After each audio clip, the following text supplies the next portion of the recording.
다 같이 묵도하심으로 수요 예배를 함께 드리겠습니다.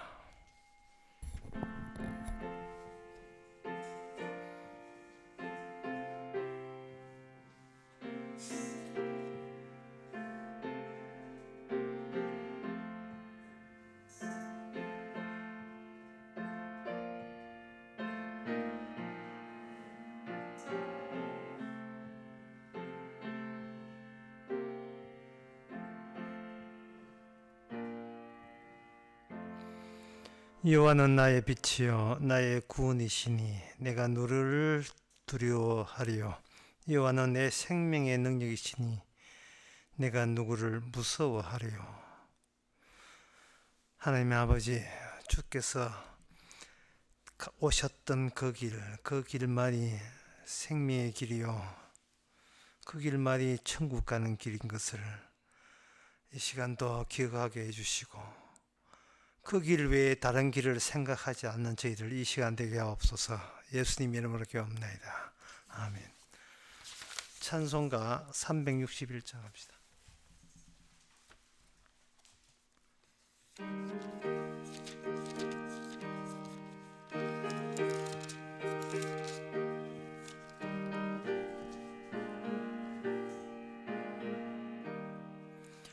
주의 주실 화평 믿음 얻기 위해 너는 정성껏 기도했나. 주의 제단 앞에 모두 바치기 전 복을 받을 줄 생각 마라. 주의 제단에 산제사 드린 후에 주 내 맘을 주장하여 주의 뜻을 따라 그와 동행하면 영생 복락을 누리겠네. 주의 밝은 빛에 항상 활동하며 선한 사업을 힘쓰겠나. 자유 얻으려면 주의 뜻을 쫓아 너의 모든 것 희생하라. 주의 제단에 산제사 드린 후에 주 내 맘을 주장하여 주의 뜻을 따라 그와 동행하면 영생 복락을 누리겠네. 주의 제단 앞에 모두 바친 후에 주와 온전히 사귀겠네. 주가 주신 기쁨 또한 그의 사랑 어찌 말로 다 형용하랴. 주의 제단에 산제사 드린 후에 주 내 맘을 주장하여 주의 뜻을 따라 그와 동행하면 영생 복락을 누리겠네. 이 시간 다 함께 기도합시다. 기도 제목은 내가 무엇을 했다 저것을 안 했다 했다를 기억할 것이 아니라 지금 이 순간도 주님이 뭘 하시느냐가 내가 뭘 했다보다 더 우선되어야 되고 더 중요하고 거기에 토대가 된다는 것을 늘 잊지 말고 늘 생각할 수 있도록 다 같이 기도합시다.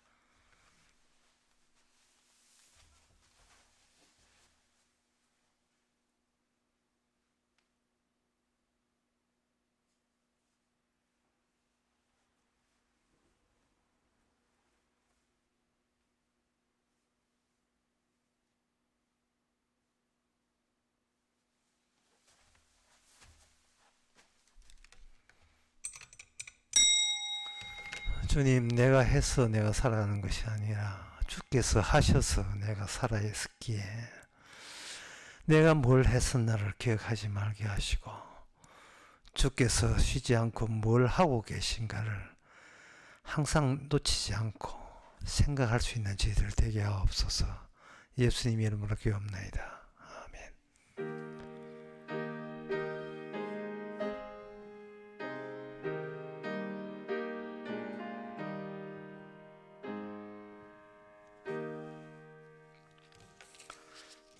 하나님의 말씀은 하박국 2장 4절입니다.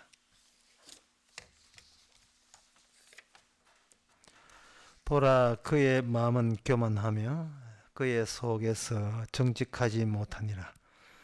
그러나 의인은 그 믿음으로 말미암아 살리라. 아멘. 정직하지 않는 자들, 속이는 자들, 그런 자들 속에서 의인이 등장합니다. 그러면 전 인간이 정직 안 하고 싶어도, 인간이 정직하고 싶어도 인간 자체가 정직 안 할 수밖에 없는 그러한 속성을 조상들부터 모든 인간은 물려받았습니다. 인간이 그 의인으로 태어난 게 아니다 이 말입니다. 인간은 부모의 죄 속에서 죄인으로 태어나는 겁니다.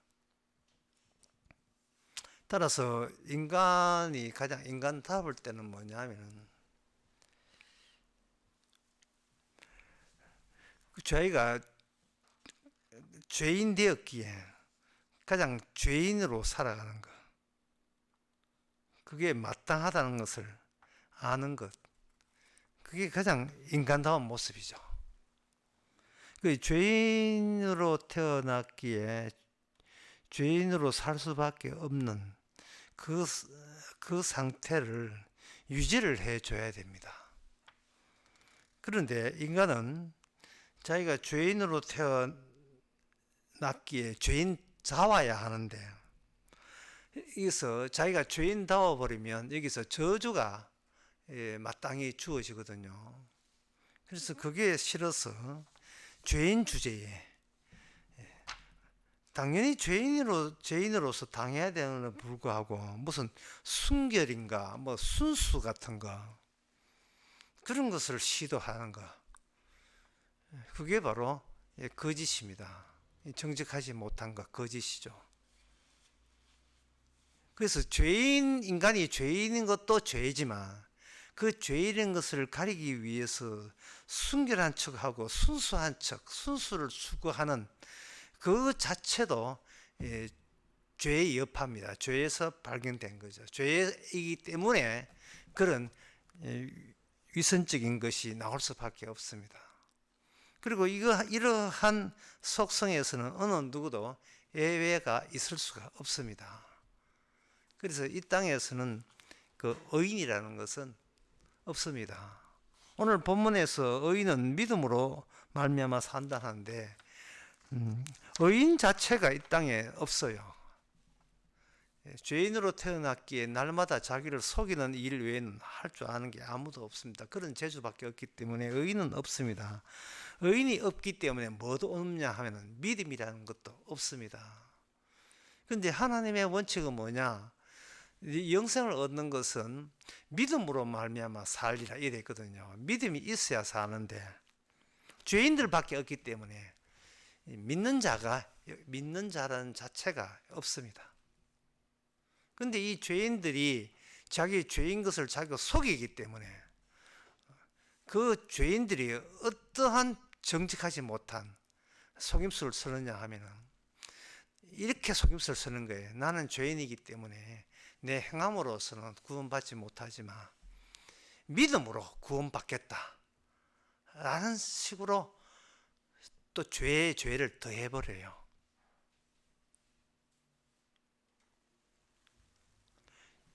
죄인이 죄인다워야 되거든요. 그 죄인답다는 말은 당연히 저주 받아야 되는데 죄인 주제에 저주를 안 받겠다고 몸부림치고 버티는 그 이 자체가 극렬하게 죄인답습니다. 정말 저주 받을 짓을 하고 있는 거예요.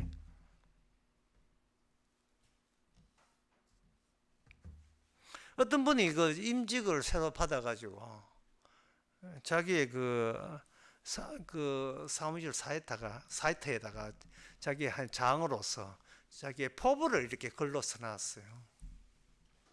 그 포부에 뭐라 하냐 하면은 이렇게 글로써 놨습니다. 나는 여러분에게 이제 새로운 이게 장으로 왔는데, 책임자로 왔는데, 저의 각오는 초심을 잊지 않는 겁니다. 이런 말이에요. 초심을 잊지 않는다. 처음 마음을 잊지 않는 겁니다. 이 초심이 뭡니까? 인간에게 초심은 것이면 구라만 떠는 게 초심이고, 이기주의에다가 플러스 거짓말 하는 그게 초심이에요. 다른 초심은 없습니다.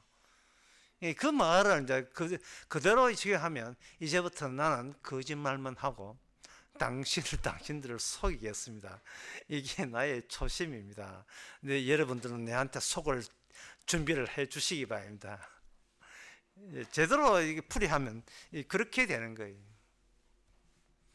그래서 그래서 일단 의인은 한 명도 없기 때문에 믿어서 구원 받는다는 것도 인간에게는 성립되지 않습니다.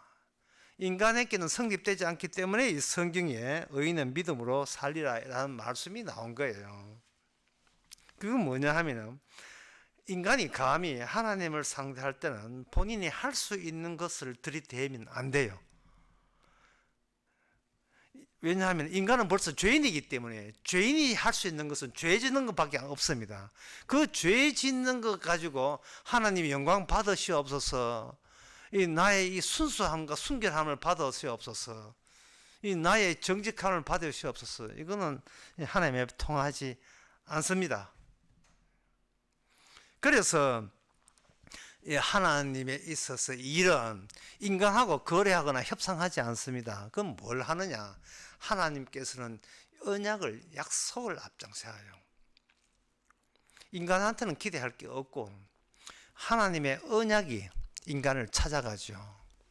그런데 그 언약을 인간에게 줄 때 그 언약과 동반해서 누가 가느냐 하면은 주의 이름이 언약과 더불어서 인간 세계에 그게 찾아오게 됩니다. 주의 이름, 이 언약, 구약 때부터 언약이 있는 곳은 다 주의 이름이 있어요. 구약에는 온 인류에게 오는 게 아니고 이스라엘이라는 택한 민족에게만 하나님께서 주의 이름으로 찾아가죠. 뭐를 들고 가느냐? 언약을 들고 갑니다. 그 언약을 들고 가서 언약 가지고 뭐 하느냐 하면은 인간은 죄인밖에 없기 때문에 인간이 어떤 행함도 주께서는 거절합니다. 받지를 않아요. 그런데 하나님께서는 뭐냐 하면은 오직 의인을 생산해야 되고요. 그 의인을 생산할 때 법칙이 뭐냐? 언약적 법칙이 뭐냐? 의인은 오직 믿음으로 말미암아 살리라는 그 법칙이 그 의인과 더불어 함께 결합되어 있기 때문에 하나님께서는 언약을 주면서 마지막 생산해내는 것이 역시 의인은 믿음으로 살았다라는 사실을 언약과 동반하는 주님의 능력으로, 주의 은혜로, 주의 이름으로 그것을 이 언약이 주어지는 현장에서 실시하는 겁니다. 그렇게 언약이 있는 곳에 그렇게 일했다는 내용이 갈라디아서 보면 나옵니다. 갈라디아서 3장에 보면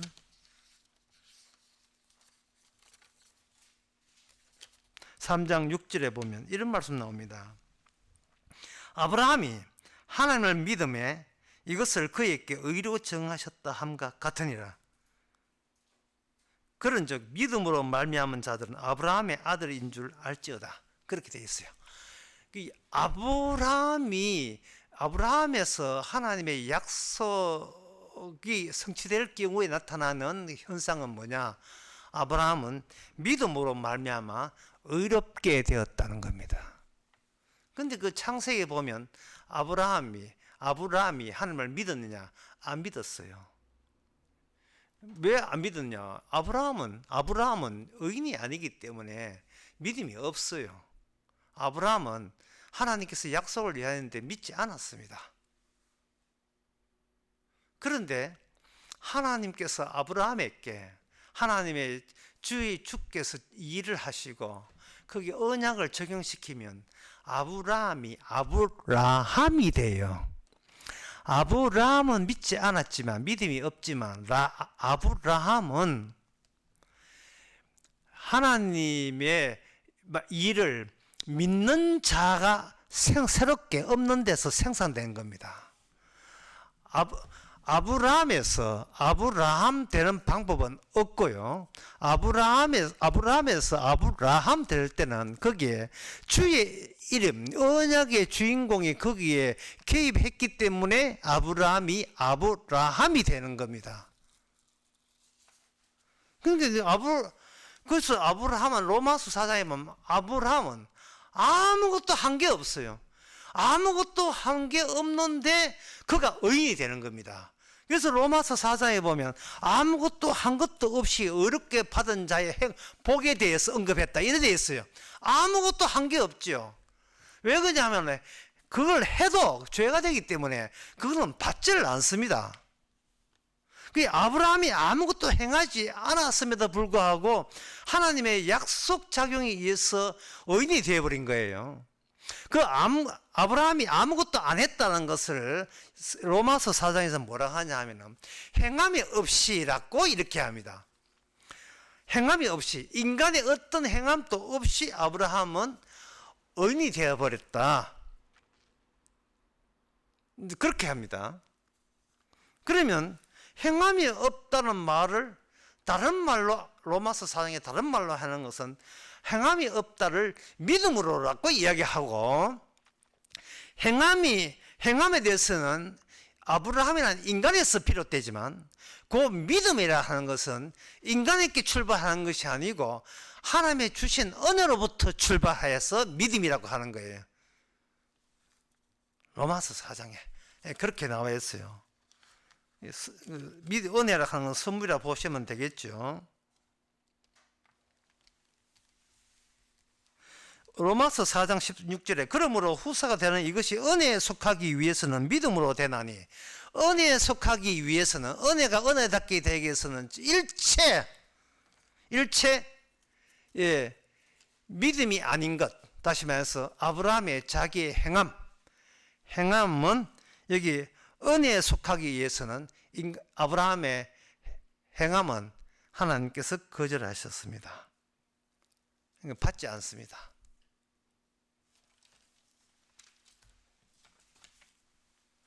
그래서 아브라함이 될 때 아브라함은 그 이삭을 통해서 자기가 죽었다는 사실을 하나님의 언약에 의해서 그 과정을 거치게 했죠. 아브라함이 하나님 앞에 살 수 없어 죽은 자지만 하나님이 보내준 이삭을 통해서 대신 바치면 아브라함, 네가 죽은 자가 너로 교체된 약속에 의해서, 그때 이삭이 약속이었습니다. 약속에 의해서 너는 하나님 앞에서 죽은 자가 아니라 산 자가 된다는 그 약속이 아브라함의 언약이라는 겁니다. 그래서 하나님께서는 아브라함 더하기 이삭의 죽음 이퀄 아브라함이 되게 하신 거예요. 이 말은 뭐냐? 아브라함 속에는 죽은 아브라함과 그리고 죽었다가 살아난 이삭이 같이 결합될 때 그것이 바로 행함이 아니고 믿음으로 의인이 되었다는 하나님의 약속이 구현되는 모습이에요. 구현되는 모습이. 예수님 십자가 달릴 때 옆에 강도 있었잖아요. 강도는 왜 사느냐? 강도를 분해해 보면 강도는 죽었고 강도가 더불어 예수님의 죽음으로 말미암아 그 강도는 오늘 밤에 예수님이 부활할 때 같이 야권에 가 있다. 예수님이 오늘 밤에 같이 낙원에 간다. 같이 함께 하는 사람이 되는 거예요. 그 강도는 예수님을 위해서 아무것도 한 게 없어요. 그냥 일방적으로 예수님의 스스로 죽는 그 죽음의 행위가 강도의 운명을 확정지었고 결정해버렸습니다.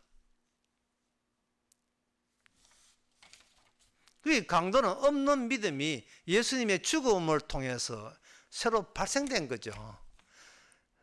강도가 예수를 믿는다면 그는 강도의 마음이 아니라, 이 강도는 죄인이에요. 죄인은 죄인다워야 돼요. 죄인은 아무것도 안 나옵니다. 하나님께 받으시는 게 안 나와요. 그거는 딴 데서 나와야 되는, 딴 데서 뭐냐, 강도를 위해서 대신 죽었던 예수님의 믿음이 강도의 믿음으로, 은혜로, 선물로 제공해서 강도가 주와 함께 살게 된 겁니다. 자, 그렇다면 이 아브라함에게 있었던 이 일이 언약의 자손인 이삭과 그 다음에 나오는 야곱에게도 동일하게 계속해서 똑같은 법칙이 주어져야 되는 겁니다. 그 똑같은 법칙을 위해서 하나님께서는 이삭을 아기를 못 놓다가 리브가가 하나님의 계시에서 아기를 놓는데, 그 아기가 뭐냐, 쌈상둥이에요. 머리는 둘인데 몸체는 하나가 되네. 그 쌍둥이를 낳아버려요. 그래서 그 둘은 떨어지질 않습니다. 분리되지를 않아요. 아브라함의 같은 경우에는 라브람과 아브라함은 그 분리를 통해서 죄인이었던 자가 어떻게 언약의 개입으로 의인되는가를, 그 분리됨을 통해서 이미 그 아브라함이라는 새로운 믿는 자의 모델이 등장했잖아요. 그런데 하나님께서는 그렇게 분리되기 이전에 인간 자체가 그 스스로의 하나님의 언약이 없이는, 스스로의 힘 없이는 절대로 분리되지 않는다는 것을 보다 세밀하게 아브라함의 후손을 통해서, 그 야곱과 예서를 통해서 그걸 보여주십니다. 여러분들이 이제 그 학교 때 배웠는 건 흔히 다 아는 이야기를 이제 잠시 해보겠습니다. 그게 3차 방정식에 관한 거예요. 근이 하나 있는 것도 1차 방정식, 근이 2개 있는 건데 2차 방정식, 근이 3개 있는 건 3차 방정식. 3차 방정식을 그래프로 그리면 이렇게 곡선이 올라갔다가 내렸다가 다시 올라가거든요. 그때 거기에 중간에 변곡점이 있어요. 갑자기 곡선이 바뀌는 걸 변곡점이라 합니다. 여러분 뭐 다 아는 이야기. 그 변곡점을 중심으로 해가 이게 거기에 그래프의 x 좌표의 비율이 동일한 비율로 변곡점을 중심으로 해서 양쪽이 똑같은 비율로 x 좌표를 갖게 되는 겁니다. 그런 게 있어요. 예, 그것은 뭘 의미하느냐 하면은, 그 변곡점을 거쳐서 그게 접선 지점이 y 제로라는 그것을 반드시 지나가게 되어 있는데요. 이거는 뭐냐 하면은 하나의 3차 방정식이 그렇게 곡선으로 이렇게 대립이 되어 있다. 이것은 큰 세 개를 이야기하면서 두 개는 서로 똑같은 비율로 하나의 중심으로 서로 마주보고 있다는 것을 뜻하는 겁니다. 하나님께서 이 아브라함으로 하여금 아브라함에서 아브라함으로 전화하면서 그걸 상세하게 후손을 통해서 상세하게 알려줄 때에 3명으로 짜여진 2명이 되게 하시는 방법을 사용해요.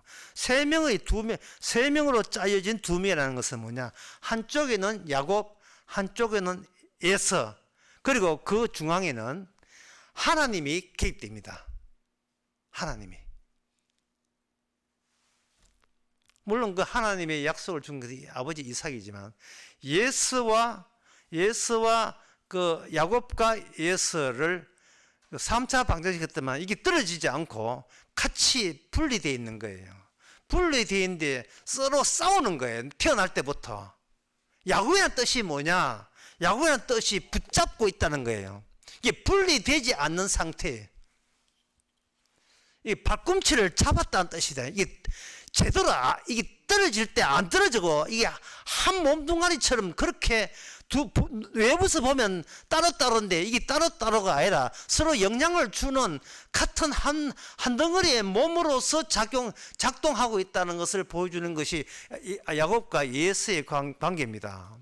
그래서 그렇게 붙들므로 말미암아 야곱의 거짓말로 하여금 에서로 하여금 야곱의 거짓말로 인하여 형 에서가 저주를 받아요. 그런데 이 야곱은 내 몸 따로 형 따로고 생각하지만 하나님 보신 그게 아니라 야곱 본인이 거짓말, 아버지를 속이는 거짓말로 인하여 같은 몸이 되는 그 형의 몸이 저주가 받으니까 내가 나를 저주하는 그 기능을 야곱이 하는 겁니다. 내가 나를 저주하는 거예요. 나의 속임으로써 내가 저주받는 거예요. 이게 인간의 한계입니다. 인간은 그것밖에 못해요. 아버지를 통해서 하나님의 복을 준다니까 야곱은 그 복을 주고 그 복은 반드시 먼저 태어난 자가 복을 받는다는 그런 상식에 입각해서 장자가 되어서 복을 받고자 야곱은 노렸던 거예요. 야곱은 형에게 뭐가 보이냐 하면 저거는 복받을 장자권이 늘 형한테 있다고 본 겁니다. 그래서 어느 날 사냥해가지고 배고파가지고 헐떡거리고 올 때에 팥죽 막 일부러 팥죽 냄새를 피하요. 그러면 형이 환장하지요. 예, 배고프다. 뭐 그 팥죽 주면 네 원하는 거 다 해줄게. 그럴 때 그 동생이 뭘 노리냐 하면 형 그 장자 내줄 수 있나? 아이고 그 가져가라 가자. 지금 팥죽이 중요하지 그 장자 그게 중요하냐? 하고 장자의 명분을 동생에게 인수인계 해버렸죠. 그건 뭐냐 하면은 지금 야곱이 뭘 모르냐 하면은 형이 갖고 있는 장자권이 나한테 올 수 있다고 생각하는 거예요. 이 야곱은 뭘 모르냐? 같은 몸인데. 같은 몸이에요. 형 몸 따로 있고 자기 몸 따로 있는 게 아니에요. 그 형의 몸 내한테는 없고 너한테는 있다 라고 생각하는 순간 나한테 없는 것, 형에게 있는 것을 뺏기 위해서 야곱은 아버지를 속이고 형을 속인 거예요. 아까도 얘기했지만 그 속임을 인하여 형이 저주받았다는 말은 곧 야곱 본인이 형과 같은 몸이 되기 때문에 곧 본인이 저주받은 셈이 되어버린 겁니다. 3차 방정식에서 변곡점 사이에 둘 다 서로 같이 비율이 같은 x의 좌표의 그 평균 비율이 동일하게 돼 있어요. 그러면 이쪽에서 일어난 일이 저쪽에서 똑같이 같은 비율로 일어납니다. 여기서 야곱이 축복을 가졌다고 생각했는데 그 축복을 가진 것이 뭐냐 하면은 형의 자리에 가게 되면 그게 곧 저주였어요. 그래서 이 쉽게 말해서 인간은 축복을 원하면 원할수록 자기는 저주 밖으로 벗어날 수가 없는 겁니다. 축복을 원하면 원할수록. 사람들이 교회에 와서 뭐냐 하면은 자기가 예수를 믿음으로 복받고 예수 믿음으로 구원받으러 하잖아요. 그게 거짓말이에요. 그게 왜 거짓말이 되느냐 하면은 자기가 지옥 가는 사람과 한 몸으로 묶여 있다는 사실을 그걸 몰라서 그래요. 3차 방정식은 한 덩어리예요. 저쪽 편에 하나의 변곡점 저쪽 편에 있는 운명이나 이쪽 편의 운명이나 똑같이 그것은 죄인의 운명입니다.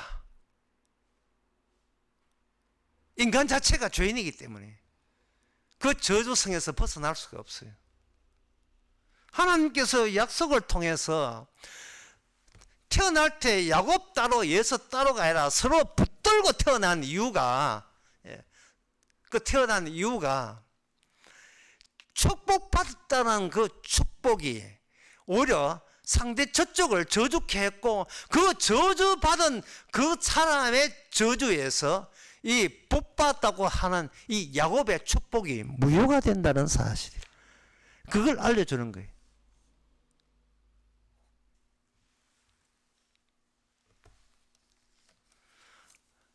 그러니까 이거는 인간이 그냥 죄인이다, 뭐 쉽게 이야기할 수 있는데, 그 죄라는 것이 구체적으로 어떤 식으로 모습을 드러내는가, 복받기 위해서, 구원받기 위해서, 천국 가기 위해서 어떤 수단과 수완을 다 부리는 식으로 인간은 저주받는 그 모습을 드러낸다, 이 말입니다.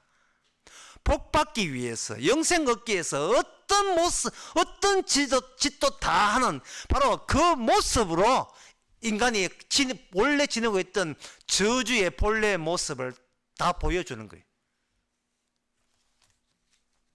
너는 저주받아, 나는 구원받겠다 라는 것이 인간 세계에서는 없습니다. 인간 세계 그런 것은 성립되지 않습니다. 이제 아까 했는 거하고 연관시켜 다시 말씀드리겠습니다. 아브라함은 죄인입니다. 근데 하나님께 아브라함에게 언약을 줌으로써 아브라함이 하나님의 의인이 되는데요, 그 사이에 아브라함으로 넘어오면서 아브라함은 죽어야 됩니다. 심판받아야 돼요. 저주받아야 돼요. 그런데 그 저주를 누가 받는가? 수풀에 있는 하나님의 숨겨놓은 어린 양이 대신 저주받죠. 이삭 보고 이삭을 잡아라, 이삭을 네 대속물을 잡아라 해놓고는 막상 이삭을 잡으니까 이삭 자리에 또 수풀의 양을 대신 잡아서 아브라함으로 하여금 아브라함에서 아브라함으로 새롭게 등장하는 사람의 희생물로서 하나님께서 언약이라는 걸 따로 준비해 주신 거예요. 언약이라는 걸. 그러면 이 구원받은 아브라함을 딱 쪼개 보게 되면 거기에 뭐냐면 세상치를 지고 가는 어린 양의 죽음이 그 안에 아브라함 속에 있어요.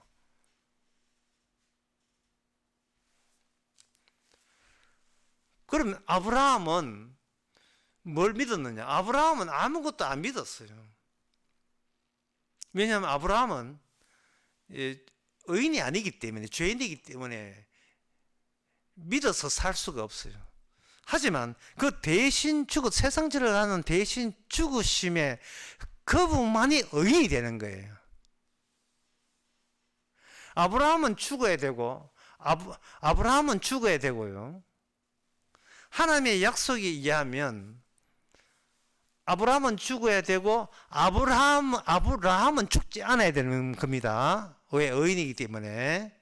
따라서 죽어야 될 자와 죽지 않아야 될 자에게 죽지 말아야 될 분이 대신 죽음으로 말미암아 아브라함으로 이전된 아브라함은 그 안에 계신 죽지 않아야 될 분, 의인으로 인하여 아브라함은 주님의 의해서, 약속에 의해서 의인되고, 그 의인이 있어서 보여주는 것은 바로 믿음이라는 그런 현상을 아브라함을 통해서 나타낼 수 있습니다. 이건 제가 아까 말씀드렸습니다. 그렇다면 거기서 아브라함에서 좀 더 상세하게 이야기해야 될 필요가 뭐냐 하면은, 도대체 그동안 그렇다면 인간은 그냥 죄인이다 라고 끝나는 게 아니고, 죄인인 행세를 하고 죄인이 죄를 보여줄 수 있는 어떤 노력 같은 게 있거든요. 그 노력을 보다 구체적으로 말해주는 것이 그 후손 계를 통해서 구체적으로 말해줍니다. 그게 뭐냐? 야곱이에요. 야곱에게 아버지가 상속한다는 그 소리 듣고 자기가 장자 되기 위해서 아버지도 속이고 형도 속이는 바로 거짓말하는 그 일을 야곱이 해요. 그거 왜 하느냐? 자기가 하늘의 복을 따내기 위해서 거짓말하는 거예요. 오늘날 그 교회 온 사람들이 천국 가기 위해서 예수를 믿는다는 그 믿음이라는 거짓말을 하는 것처럼 말이죠. 인간의 거짓말의 최종적인 것은 예수 믿는 거예요. 믿는다는 자체가 거짓말이에요. 왜 거짓말이냐 하면은 자기가 구원돼서는 안 된다는 날때부터 죄인이라는 이 사실을 감추기 위한 거짓말이기 때문에 그래요.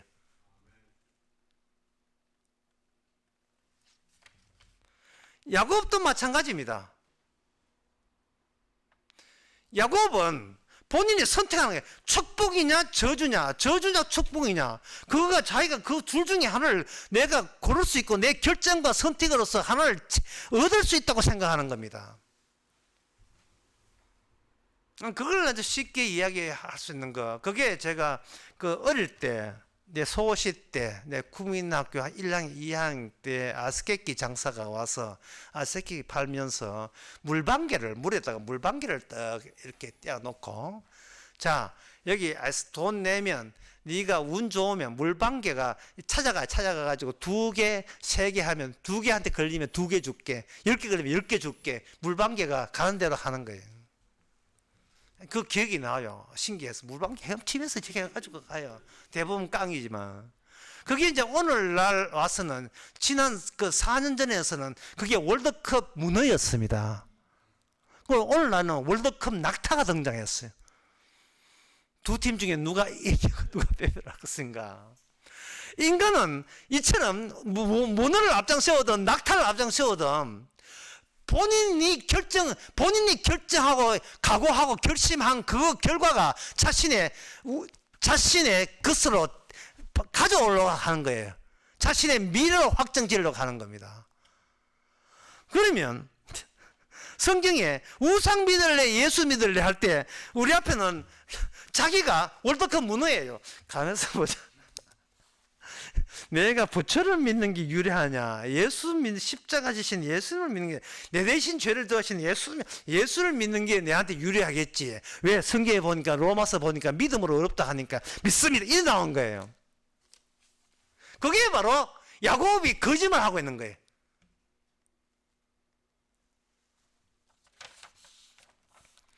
야곱이 놓친 것은 뭐냐 하면은, 예수의 저주가 자기의 속임수로 인해 저주 받았을 때 그게 예수의 저주지 자신의 저주로 이해를 못한 거예요.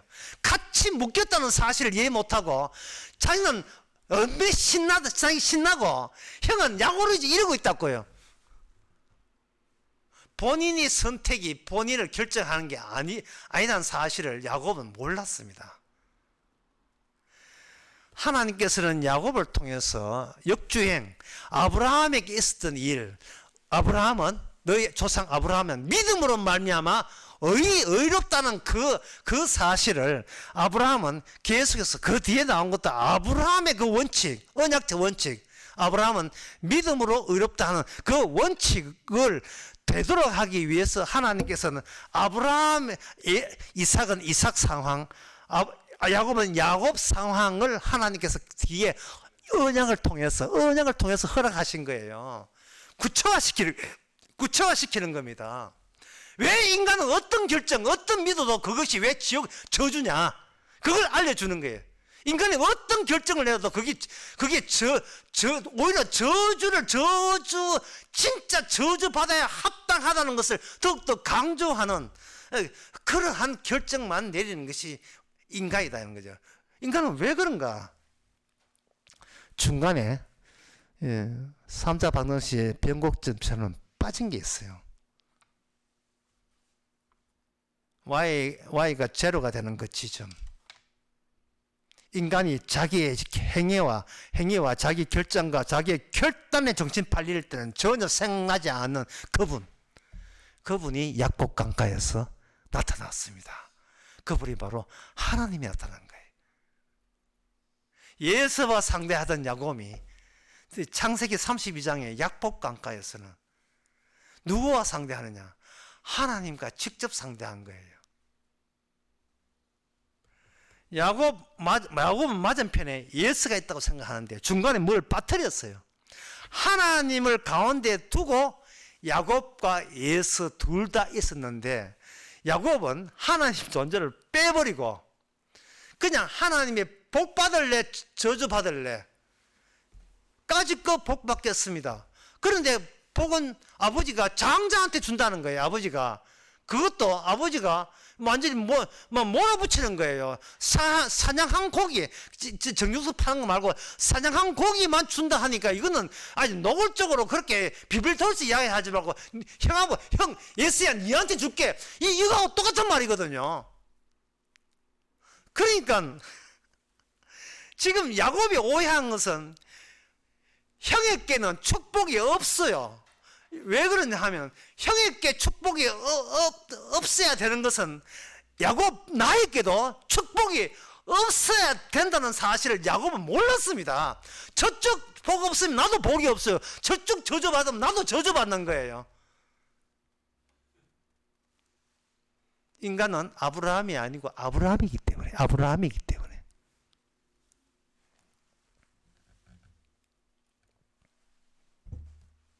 다시 이야기합니다만 인간은 의인이 없습니다. 그래서 의인은 믿음으로 살리라 할 때 의인이 없기 때문에 믿음도 인간에게는 없습니다. 아무리 하나님 믿어도 그걸 믿음으로 가져하지 않고 야곱이 하나님을 속이는 아버지를 속이는 속임수라고 하나님은 단정해버립니다. 그래서 인간이 할 수 있는 것은 순결, 순수, 이 모조리 거룩 다 속임수입니다. 믿음, 선교, 찬양, 기도, 예배 전부 다 속임수입니다. 인간이 뭘 해도 속임수입니다. 속임수에서 벗어나는 인간의 행동과 태도, 말은 없어요. 전부 다 속임수입니다. 어떻게 속 편하지 않습니까? 속임수 아는 게 없으니까 오히려 그게 속 편한 거예요.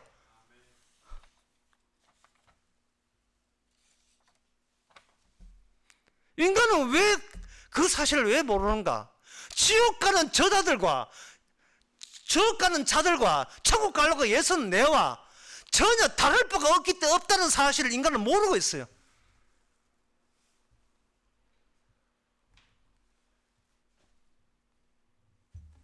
형의 저주를 자신의 저주 받아들이기 위해서는 야곱이 바로 형을 보면 안 돼요.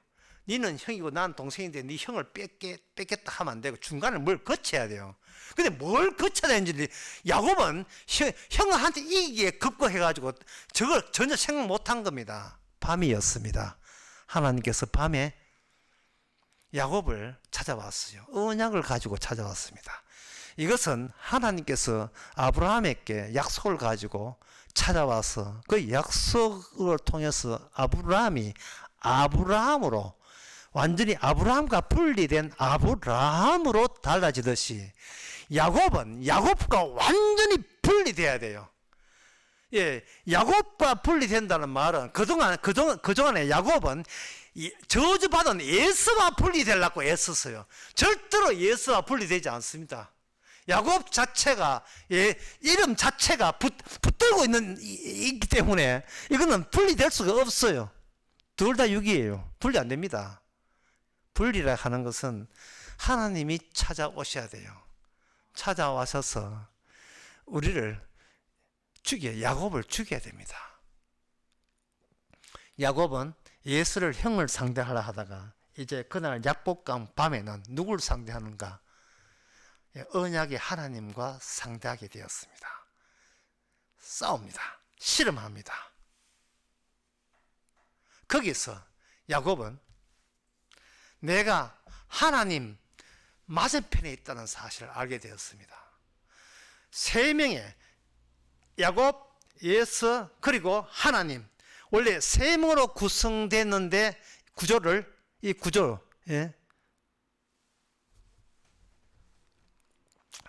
인간이 서로를 속이는, 하나님을 속이고 인간을 속이는 속임이 가능한 구조의 인물로서 구성되어 있는데, 그 중에 하나가 인간이 인간을 속이는 걸로 보이지만 보이지 않는 밤에 나타난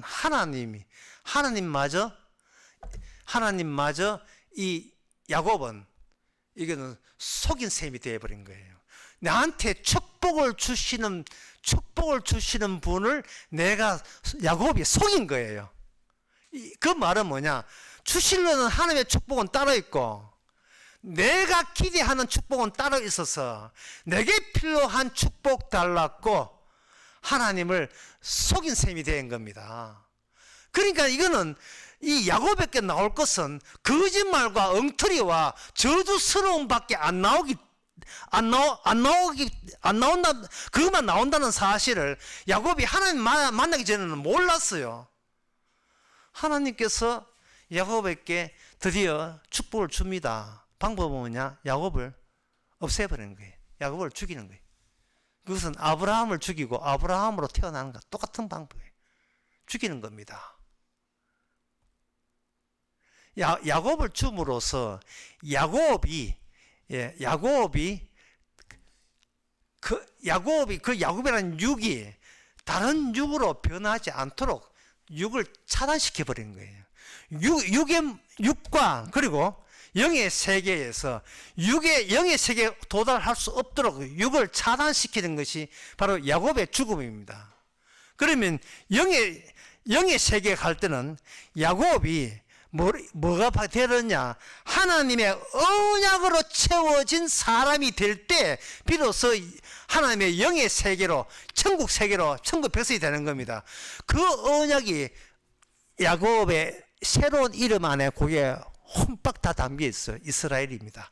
이스라엘이 하나님의 언약이었어요. 아브라함에게 이삭이 언약이듯이 야곱에게는 이스라엘이 언약이었습니다. 야곱에게서의 장자는 누구냐? 야곱이 아닙니다. 바로 이스라엘로 오신 주님이 야곱에게는 장자가 되어서 주님이 야곱에게 야곱이 되어서 야곱에 의해서 예수님이라는 야곱에 의해서 그 자기의 야곱이라는 육의 야곱은 저주받아 마땅한 겁니다. 왜? 본래 초심대로 저주받아야 마땅한 거예요. 그러면 이제 끝으로 왜 하나님께서는 언약의 야곱에게 복 주면 될 걸 길게 귀찮게 하지 말고 야곱 이리 와 복 줄게 빠이빠이 천국 오너라 이러면 될 걸 왜 야곱과 예수 둘로 구분하느냐? 야곱에게는 결국 복이 돌아가고 예수에게 결국 미워하니까 저주가 돌아가는 이 구조가 예수님 내부의 구조예요. 예수님이 작업을 하시고 예수님이 그 업무를 수행하는 업무가 인간에게는 인간의 요소에 야곱과 예수라는 언약의 요소대로 주께서는 일을 추진을 해요. 나는 저주도 받고 예수님 본인이 저주도 받고 저주를 받았기 때문에 저주를 극복해서 하나님의 부활의 세계 영생의 나라에 영생의 천국을 만들 수 있는 고난도 예수님에게 있는 거예요. 지옥을 만들 고난도 예수님에 있고 천국 만들 고난을 예수님이 있다는 것을 언약의 사람인 야곱과 예수의 가정을 통해서 미리 보여주는 거예요. 기능적으로. 그게 이제 히브리서 1장 2절을 보면 애정의 선지자들로 여러 부분과 여러 모양으로 우리 조상들에게 말씀하신 하나님. 인간은 여러 부분과 모양이에요. 그냥 주께서 일하시는데 마지막은 뭐냐? 마지막 아들로 일하는 거예요. 그러면 아들이 하시는 기능을 우리는 우리 시대의 여러 부분과 모양으로 이 안에 예수님이 죽었다가 부활하고 저주하시는 것도 주님, 복 주는 것도 주님이라는 것을 보여주는 기능들이 살아있는 거예요. 우리는 그 기능의 일부를 맡아서 살았고, 우리는 1900 몇 년도에 이 땅에 태어난 겁니다. 야곱처럼 언약의 사람이죠. 그래서 이제 그것으로 말씀드린 것은, 내가 예수 믿어서 의인되고 구원받는 경우는 성경에 없습니다. 성경에 로마서 1장 17절에 나오는 그 말씀은 믿음에서 나온 믿음이 우리를 의인되게 하십니다. 그 믿음의 원천이 누구냐? 바로 우리 속에 있는 예수님이십니다. 기도하겠습니다. 하나님 아버지, 주님이 주신 우리 안에 들어와서 발생된 아브라함의 유일한 자손 예수님의 일로 인하여 저희들이 할 수 없는, 우리께 생길 수 없는 믿음이 생겼어. 이로 인하여 우리가 이미 의인 되었음을 주께 감사하고 찬양할 수 있는 저희들 되게 하옵소서. 예수님 이름으로 기도합니다. 아멘. 찬송가 378장 합시다.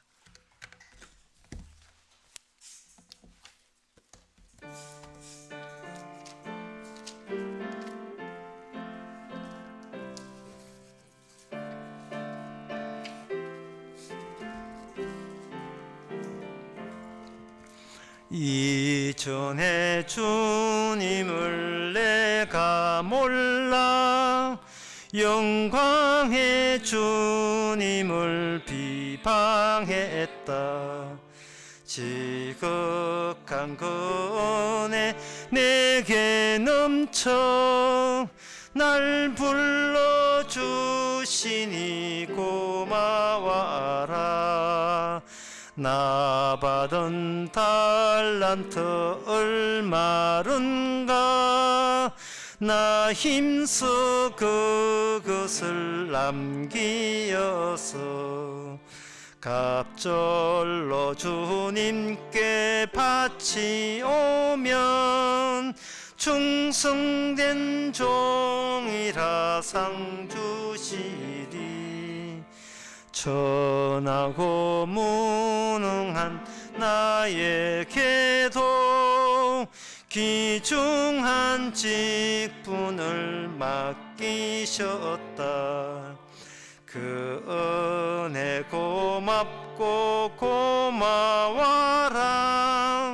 이 생명 바쳐서 충성하리. 내 하는 일들이 하도 적어 큰 열매 눈앞에 안 베어도 주님께 죽도록 충성하면 생명의 면류관 얻으리라. 기도합시다. 지금은 우리 주 예수 그리스도의 은혜와 하나님의 거짓 사랑과 성령의 충만하심이 내 안에 나의 결정과 선택이 살아있는 것이 아니라 주님의 하시는 언약적 일이 살아있다는 것을 아는 모든 성도에게 주 이름으로 축원하나이다.